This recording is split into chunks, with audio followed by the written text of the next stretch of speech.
Salmo 128, meus irmãos: bem-aventurado aquele que teme ao Senhor e anda nos seus caminhos. Do trabalho de tuas mãos comerás, feliz serás e tudo te irá bem. Tua esposa no interior de tua casa será como a videira frutífera, teus filhos como rebentos da oliveira, a roda da tua mesa. Eis como será abençoado o homem que teme ao Senhor.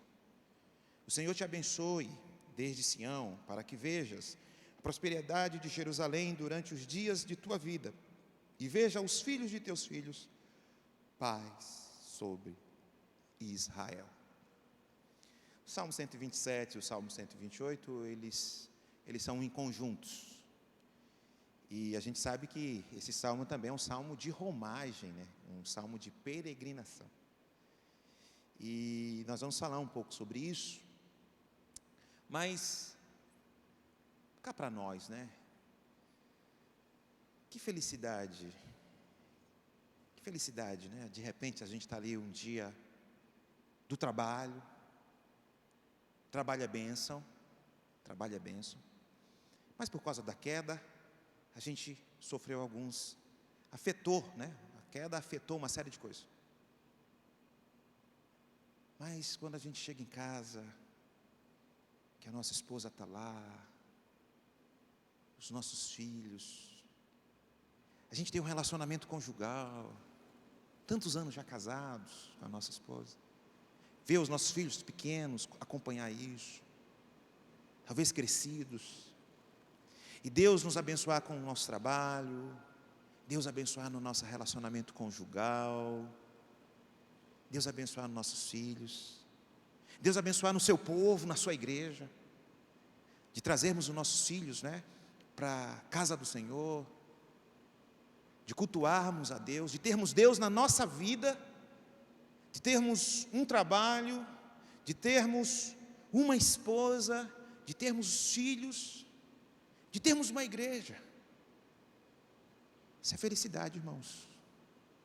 Isso é ser feliz. Que preciosidade. Que felicidade. E felicidade, ainda dentro desse caminhar, de ver os nossos netos. E de ver os nossos netos servindo ao Senhor. Os nossos filhos educando os nossos netos nos caminhos do Senhor. Reverberando aquilo que, às vezes, nas nossas falhas, mas Deus operou. Isso é ser feliz. Isso é ser feliz. É claro que a nossa sociedade nos impõe uma série de caminhos para a felicidade.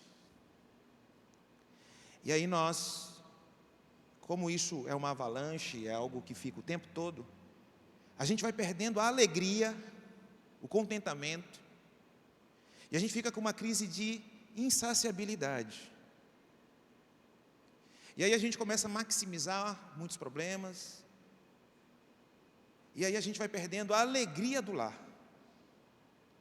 E aí cada vez que aparece, né, ícones, YouTubes, e aí eles vão mostrando para a gente o padrão de felicidade, os conceitos vão vindo, e aí a gente começa a adentrar em perceber que a gente não é feliz. E a gente absorve essa tendência, e aí o nosso relacionamento conjugal passa a ser algo muito difícil, não por ele mesmo, mas por causa da nossa ótica, por causa da nossa má compreensão. Esse salmo nos remete para isso. Esses princípios não mudaram. Muita coisa mudou aqui. Né? Ou seja, os padrões mudaram. Porque aqui, o trabalho aqui é campal, é do campo. O trabalho aqui é pegar pesado mesmo, né? Arar a terra e de repente encher lá, colocar no depósito, tudo isso, os animais, e aí está junto com a sua esposa, que está fazendo o trabalho da casa, está no lar, e aí tem vários filhos, porque aqui a bênção é muitos filhos, e aí pegar e sentar junto na mesa, e o pai de família olhar assim, e ver os pequenininhos, 10, 15 ali, né? Tudo ali, ó, certo? Ali, ó, Abraãozinho, todo mundo ali, certo? Ali e tal, e a esposa lá, e ele senta e diz: olha, eu tenho a Deus, tenho o meu trabalho, tenho meus filhos, tenho minha esposa. E tem uma coisa muito forte, que isso aí vem desde muito tempo. Tem a promessa da aliança. Tem a promessa de que viria o descendente. As mulheres e os maridos ficavam sempre naquela expectativa: o Messias virá, e quem sabe ele é meu filho. Eles tinham essa expectativa na vida do judeu, da vinda daquele que viria para esmagar a serpente, aquele que viria para libertar o seu povo, aquele que traria libertação, o Messias esperado. Era sempre uma expectativa de cada lar judeu. Cada lar judeu almejava isso. Então está aqui o quadro de felicidade: ter Deus, a esperança do Messias, ter seus filhos, ter sua esposa e ser sustentado pelo seu lar. Sustentado por Deus, mas com um trabalho que é dádiva do Senhor. Pronto, esse é o salmo que a gente está vendo. Esse é o padrão de felicidade. Aí você pode dizer: pastor, mas espera aí, não dá, o senhor sabe que não dá para a gente ter.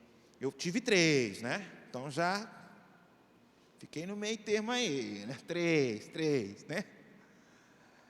Ah, pastor, a coisa da esposa ficar dentro de casa, a questão de longevidade, que é sinal de bênção também para esse salmo, verás.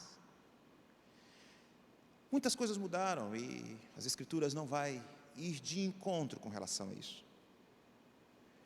Mas se a esposa saiu, a questão não é se ela saiu, a questão é se o coração dela está lá dentro.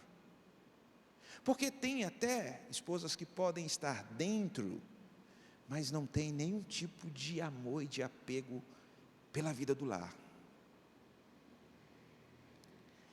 Aí é um problema. E de repente tem um marido que não tem nenhum tipo de prazer no lar. Aí é um grande problema. Nós entendemos, né? A ética cristã entende que tem espaço para os solteiros. Nós casados não podemos ser. Teve esse problema lá em Corintos. Em Corintos teve esse problema. Estava tendo disputa entre os solteiros e casados. Os casados estavam dizendo assim: vocês estão errados, vocês não são felizes, vocês estão em pecado porque vocês estão solteiros. Aí os solteiros diziam assim: não, vocês que estão em pecado, porque olha tal, vocês podem sair e fazer isso. Então estava uma disputa lá em Corintos. Paulo diz: olha, é nesse contexto que Paulo fala: permaneça cada um naquilo que Deus chamou vocês. Porque a igreja tem espaço também para os solteiros. A gente não pode dizer que a felicidade está apenas, claro, né, a dimensão, né? Mas existe felicidade sim. E às vezes existe felicidade sim no solteiro, que ele está bem resolvido. Para nós estamos em um livro, nós estamos em um contexto também, né, na nossa cabeça às vezes, e às vezes a gente é muito pesado com os solteiros, mas aquele solteiro mesmo que se sente bem mesmo, porque às vezes o chamado dele é esse. Ele está bem resolvido. E aí se impõe para que ele case. Aí às vezes pode ser um problema. Mas nós, que já estamos casados, e Deus nos levou até isso, entenda que você é chamado para isso. Permaneça cada um naquilo que for te chamado. O padrão das Escrituras de felicidade, meus irmãos, essa simplicidade, mas que nós sabemos o quanto isso é maravilhoso. Por isso que nós precisamos que Deus restaure sempre a nossa visão com relação ao nosso lar. Por isso que o desafio nosso como casais é a gente estar renovado. Quantos perderam essa visão e não valorizam o lar. Isso é um inferno, gente. Gente, é um inferno. É um inferno um marido não se sentir feliz, realizado dentro de casa, porque o padrão que está sendo colocado é que ele precisa procurar na rua outras mulheres. Isso é infelicidade. É crise de insaciabilidade. Todo ser humano, depois da farra, ele sempre quer o exclusivo, ele sempre quer parar. Mas por causa dos corações que adoeceram tanto, a pessoa não consegue mais parar. Traições e mais traições começam a aparecer, e a pessoa não se encontra. Não se encontra mais. E perde algo que é tão maravilhoso. Um lar equilibrado. Um lar nos caminhos do Senhor. Um lar diante de Deus. Isso é ser feliz, meus irmãos. Isso é ser feliz. O salmista diz: feliz, feliz. Esse é o padrão de felicidade. Primeiro, aquele que teme ao Senhor. A primeira base de tudo aqui, o primeiro pilar aqui, é a relação com Deus. E o Clóvis, pastor Clóvis, estava falando dessa realidade no começo, né? Tão abençoadora. Já fomos abençoados aqui. De Cristo, né? Aqui no caso é a pessoa do Pai, a pessoa de Deus, a realidade de Deus. E esse é o ponto fundamental. E o Salmo 127, como o Salmo 128 é a continuação, se o Senhor não edificar a casa, né? Se o Senhor não estiver lá, é o Senhor quem edifica. Então, primeiro é Deus. É o pilar Deus, é a base Deus. Bem-aventurado aquele que teme ao Senhor e anda nos seus caminhos. No sábado passado eu falei sobre essa questão de temor. Feliz esse homem que leva em consideração. Feliz esse homem que realmente tem esse respeito. É respeito, sim. Talvez no sábado passado eu enfatizei muito, talvez no outro lado, né? Não sei se eu peguei até um pouquinho mais lá. É o respeito, sim. É a reverência, sim. Por que envolve o respeito? Porque nós seguimos e guardamos, porque isso é bom para nós. Mas nós também não podemos tirar a dimensão do temor no sentido de tremer mesmo. Nós não podemos fazer isso. Se a gente diminuir isso, porque diante muitas das vezes de decisões que precisamos tomar, a nossa ética, nós temos muitas das vezes uma ética, na realidade o conceito que tem sobre a nossa cabeça muitas das vezes é uma ética utilitarista. E a gente acha que utilitarismo é ética cristã. Não. E o que é utilitarismo? O utilitarismo é você, de certa forma, tomar a decisão por aquilo que é útil. Tomar a decisão por aquilo que vai ter melhor benefício, em síntese. Então é mais ou menos o seguinte: parece uma proposta, e aí você calcula, pega uma calculadora e diz: ó, se eu tomar essa decisão, deixa eu ver, vai acontecer isso, vai acontecer isso, vai acontecer isso. Vou ter prejuízo assim, assim, assado. Mas se acontecer desse de outro jeito, eu vou ter vantagem. Aí coloca as duas coisas e toma a decisão por aquilo que vai trazer menor malefício ou maior benefício. Certo? Aí chega uma lourona assim, aí olha assim para o Lúcio, né, tal,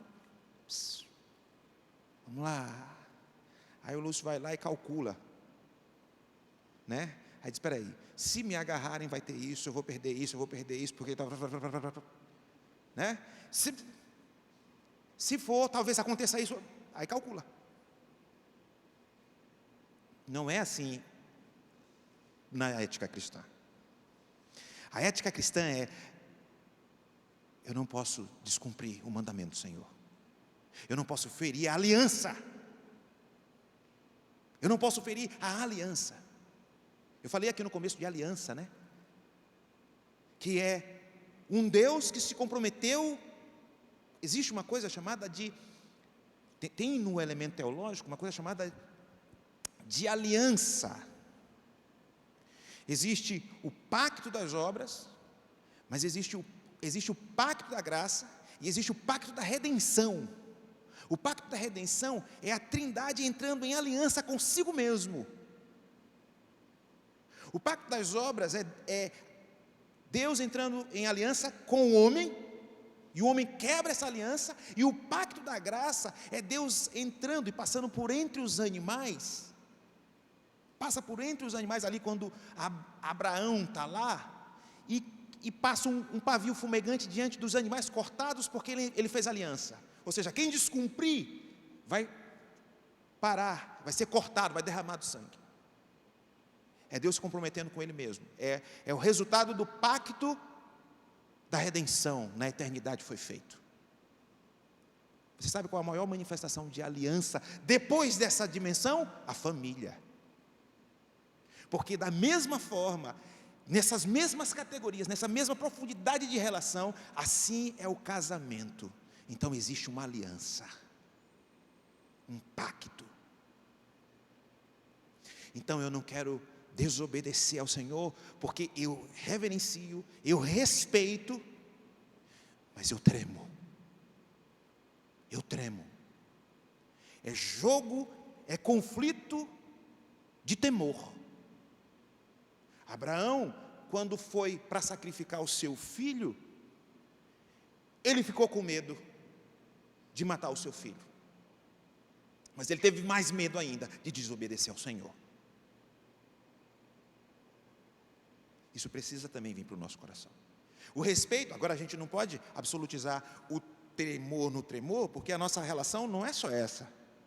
Porque a gente obedece, porque a gente vê a graça dele, a misericórdia dele. Então a nossa ética não é utilitarista. Ainda que depois disso, a gente possa também olhar para essas coisas e dizer: isso aqui, não se pode fazer isso, vai ter prejuízos, eu não quero. Mas primeiramente a nossa ética é ética cristã, é ética da lei, é ética do mandamento, é ética da palavra do Senhor, é ética relacional com Deus. Então, bem-aventurado o homem. Aqui não foi traduzido a palavra homem, mas aqui é homem macho. É o líder. É o líder da casa. Bem-aventurado o homem. Essa primeira dimensão aqui é o papel masculino. Porque esse homem que teme ao Senhor, ele teme e ele pratica, ele anda, em toda a vida dele, ele obedece ao Senhor, ele anda nos caminhos do Senhor, ele reflete isso, feliz. E os resultados disso é trabalho, porque se tem uma coisa maravilhosa, e que nos dignifica, não é? Que é bênção, que é a gente sermos sustentados pelas nossas próprias mãos, dádiva do Senhor, mas por aquilo que a gente faz, porque nós somos, né? Nós somos seres culturais, nós produzimos cultura,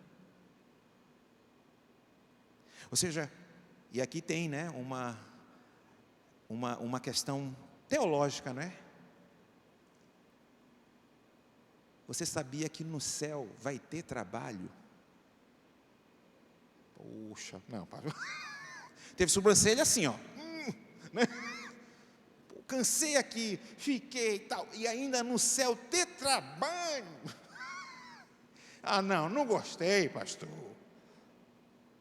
Meus irmãos, trabalho Se você não trabalhar, você vai ser infeliz. Você já percebeu? A gente não para, não. E outra coisa, trabalho é antes da queda, viu?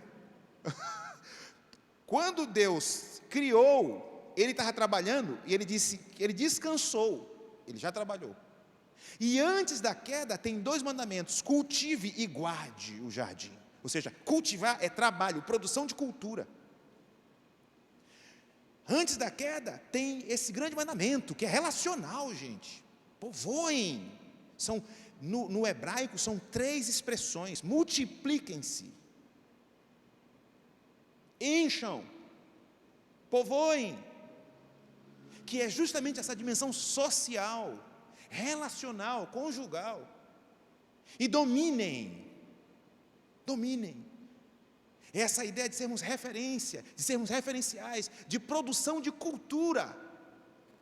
Eu sei que quando eu estou falando cultura, na sua cabeça, provavelmente, você está vendo uma matraquinha, um boi, um bumba boi, da matraca, né? Né? Foi. Quando falar cultura, aí, já pensa aquele chapelão assim, aí, também, mas não é isso aí. Cultura é toda a produção humana. Em última instância, a cultura é uma resposta para Deus. Porque Deus criou o homem como ser agente para cultivar. Por isso que a expressão é cultivo, cultura. Culto, cultura e cultivo são palavras quase que sinônimas. Ou seja, eu preciso cultivar, eu tenho um culto, porque tudo que eu faço é para Deus, o meu trabalho é para Deus. Culto, cultura e cultivo.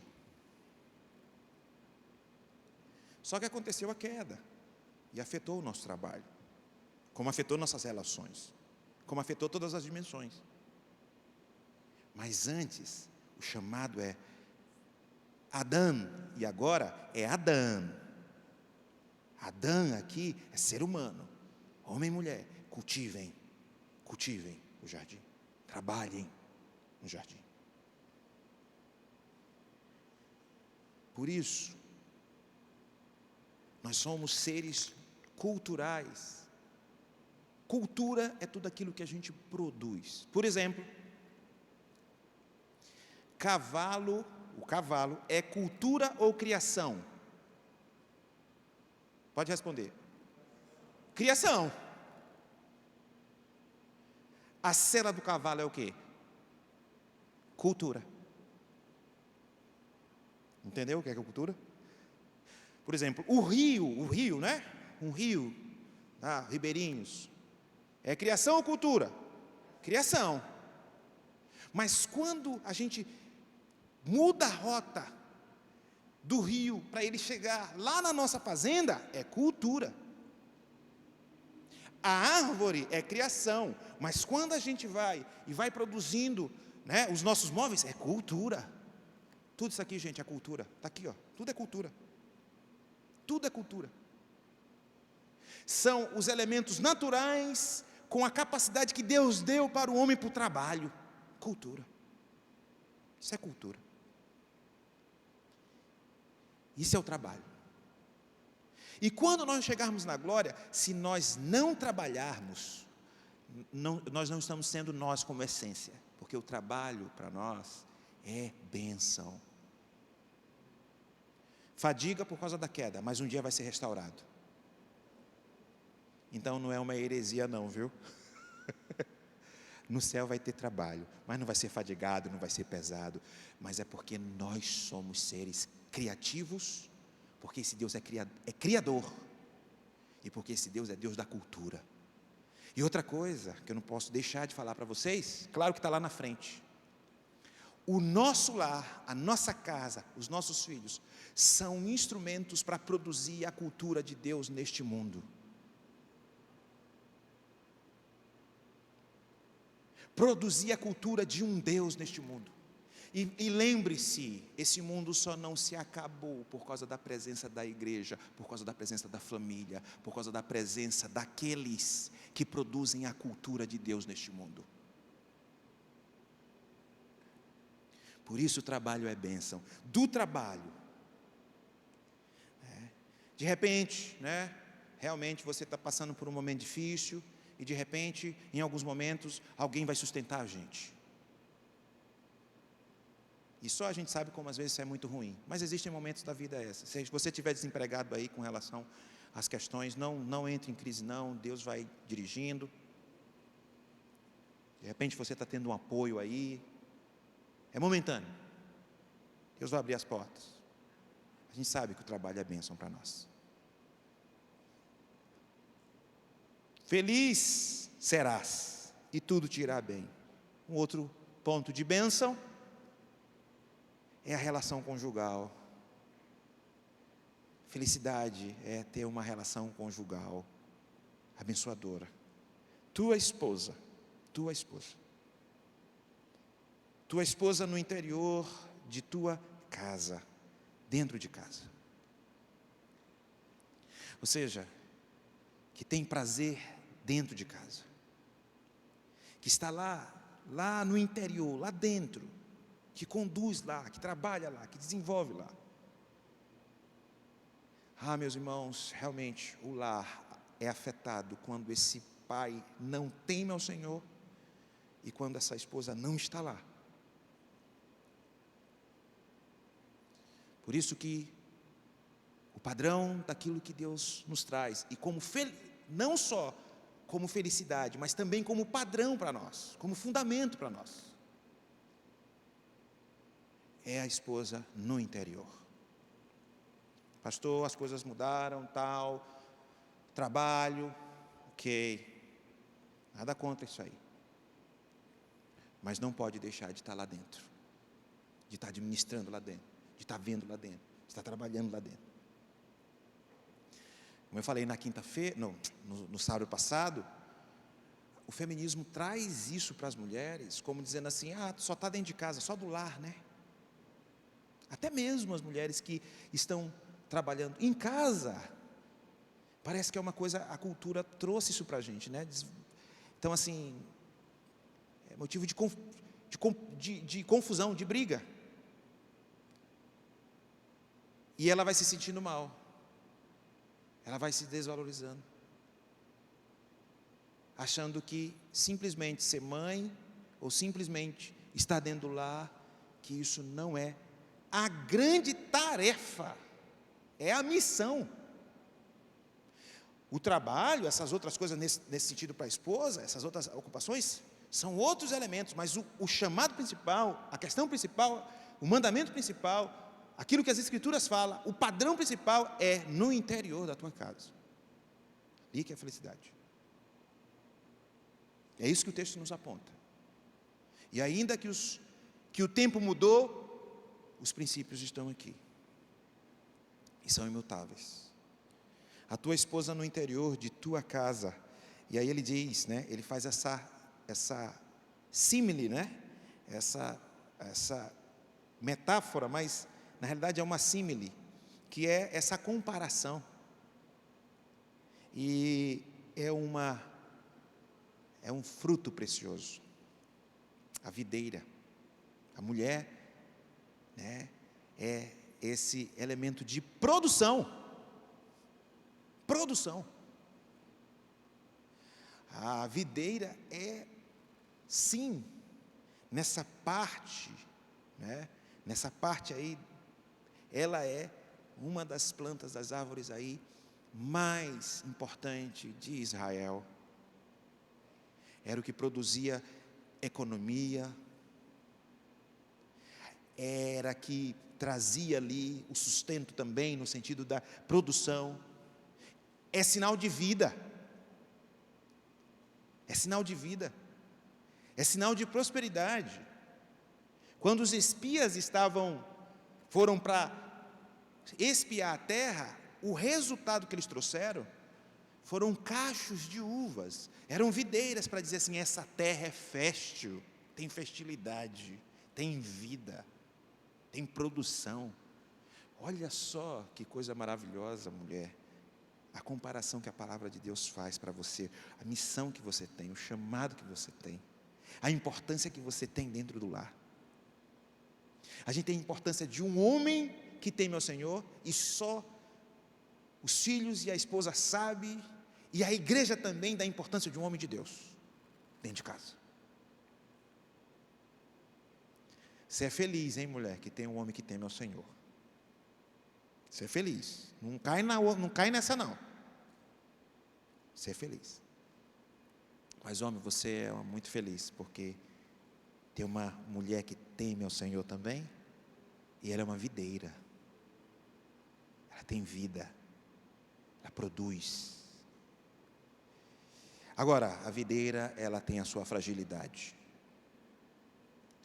Tem que estar aguando ali, tem que estar o tempo todo ali tratando. E a fragilidade dela não é pela fraqueza em si, mas é por causa da preciosidade. Ela é preciosa. É uma planta preciosa. Bela e preciosa.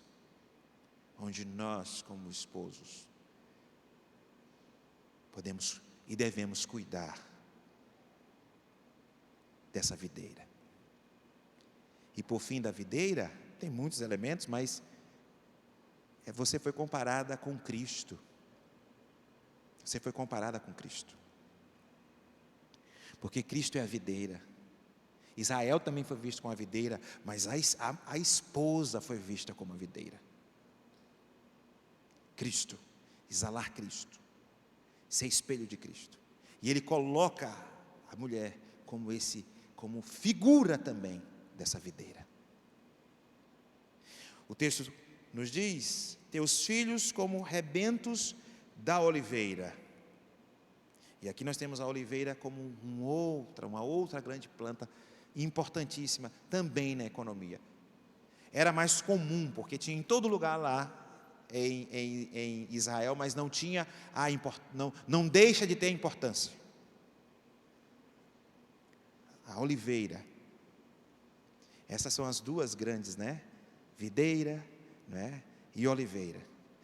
Ainda que o produto da oliveira minta, ainda que não haja frutos na videira, e o produto da oliveira minta, mesmo assim eu vou temer o Senhor. Ou seja, a figura do profeta é que se tudo acabar, das coisas que são mais importantes para a nação, videira e oliveira. E aqui está os rebentos. Os rebentos são aquelas pontinhas brancas, cercadas, e são muitas. Está a oliveira aqui, e é esse sinal mesmo de renovação. É esse sinal assim, de que eles estão frutificando, eles estão crescendo. O bastão está sendo passado, está sendo renovado.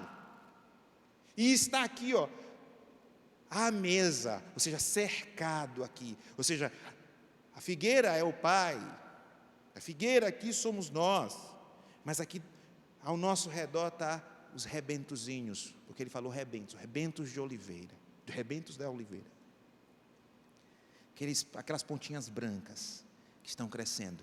E por causa nutrindo, porque ela nutre de nós, do homem que teme ao Senhor, da videira, da mulher, e eles vão aprendendo e crescendo, e vai renovando, produzindo a cultura de Deus no mundo, os nossos filhos, como agentes redentores neste mundo.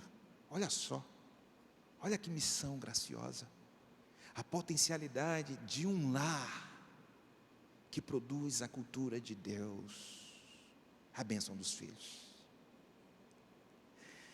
Eis, aí ele volta, ele vai repetir isso, Eis como será, versículo 4, eis como será abençoado o homem que teme ao Senhor.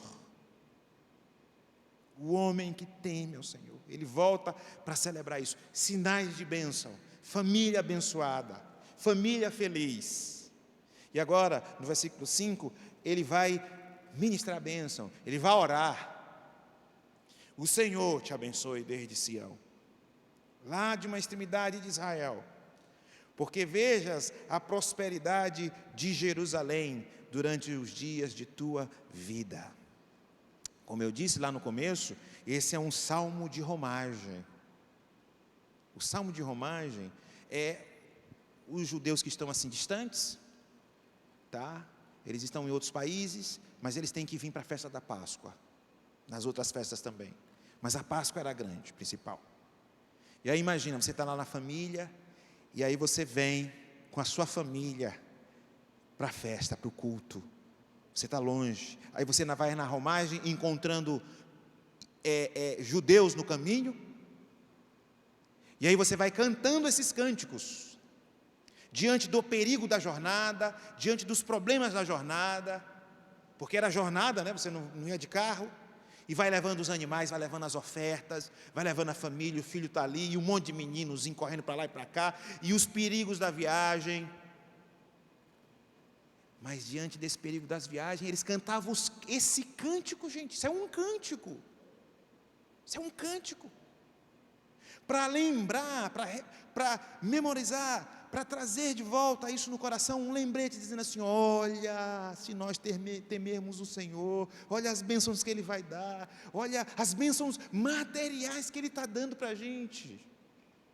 E a gente precisa louvar, por isso que a gente precisa louvá-lo. Porque quando nós tememos ao Senhor, Ele dá para a gente bênçãos, bênçãos materiais, bênçãos espirituais, mas essas bênçãos também, de um lar abençoado. E eles vinham cantando, diante dos perigos da jornada. Nós também estamos nessa jornada, né, meus irmãos? E enfrentamos os perigos. Pode ter salteador lá na frente, pode ter outras propostas na frente. Mas a gente louvando ao Senhor, reverenciando Ele. Homem temente ao Senhor. Mulher exercendo a função como videira. E filho nos rebentos. Pode vir um perigo que for. Pode vir o ataque que for. O salmista sempre nos lembra: Deus é o nosso refúgio. Os casais mais novos, né? De namorado, de noivos, está tendo uma crise hoje. Tem muita gente postando, dizendo assim: olha, nós somos casados, mas nós não queremos ter filho. Tudo bem, a gente respeita a questão, a gente só precisa saber o porquê. Mas aí muitas das vezes valores egocêntricos. Não, eu quero curtir. Espera aí, não é uma boa razão. É porque eu não quero ter dor de cabeça. Espera aí, não é uma boa razão. É porque a gente não quer, sabe o quê? A gente não quer porque esse mundo está muito mal, né? E a gente, jovens, a gente conversa: eita, não quero trazer um filho para esse mundo mal, não. Não, meu irmão, minha irmã. Pode vir o que for, pode vir o inimigo que for. Um lar construído e amparado no temor do Senhor, Ele é o nosso refúgio, Ele é a nossa fortaleza. E aí pode estar chovendo canivete, pode gente estar se relacionando com a árvore, desconstruindo os valores, fazendo uma série de coisas. Tudo isso pode estar acontecendo, mas Deus continua sendo a nossa base principal. E com Ele, a gente vai com a nossa família na trajetória da jornada. E ela não vai ser fácil. Tem perigo no caminho, tem lugar mais perigoso. Está perto do abismo. Tem animais. Está escaldante o sol. Mas também tem árvore. Também tem descanso. Também tem parada. Também tem alegria. Também tem a beleza das paisagens, mas tem hora que tem vale, está chuvoso, mas Ele vai nos levar, Ele vai nos levar. O Senhor te abençoe de Sião, lá de lá, para que vejas a prosperidade de Jerusalém, ou seja, no povo de Deus, durante os dias da tua vida. Essa é a oração. Veja os filhos dos teus filhos, longevidade, e vê os filhos dos filhos, os nossos netos, servindo ao Senhor. Paz sobre o povo de Deus, paz sobre a nação. Que Deus abençoe seu coração, renove no seu coração, fortaleça seu coração. O Renato Russo disse uma coisa que é bem interessante: nos deram espelhos e vimos o mundo doente. Ou seja, essa sociedade nos dá um espelho para que a gente olhe a família, as relações conjugais, a jornada da vida, com outros óculos, com outro espelho. E aí a gente vê as coisas doentes.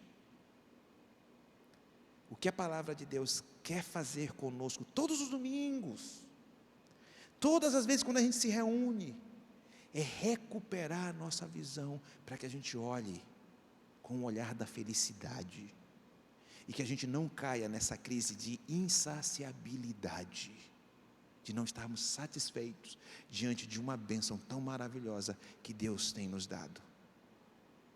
O nosso chamado, a nossa esposa, o nosso lar, os nossos filhos, o nosso trabalho, a nossa igreja, a nossa missão. A nosso lar tem uma missão maravilhosa. Somos instrumentos redentivos neste mundo. Deus nos chamou para isso, e é isso que esse lar estava ecoando, porque lá na frente, Deus chamou um homem, Abraão, e disse: você será entre as famílias da terra. O povo tinha o senso dessa missão, e por isso que eles esperavam o Messias. O nosso Messias já chegou, mas nós também aguardamos com esperança a vinda dele. Aguardamos com esperança a vinda dele. O Messias já está dentro do teu lar. Deus já é o nosso ponto base principal. Faça o teu trabalho de videira, que os nossos rebentos sejam sustentados, que a oliveira seja ali sustentada, e que a gente possa ser bênção no nosso trabalho, no nosso lar, na nossa sociedade, para a glória dele. Amém. Amém. Amém. Baixe sua cabeça, quero orar por você.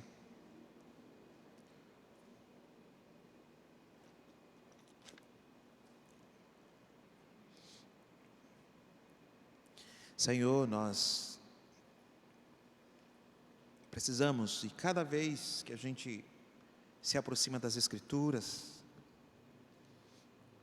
e no decorrer, Senhor, deste mês que a Igreja Base, seus pastores, abençoaram a igreja nessa visão maravilhosa de alimentar o teu povo para essa missão tão maravilhosa que é o lar, que é a casa. Por aqueles que participaram, e o mês está encerrando.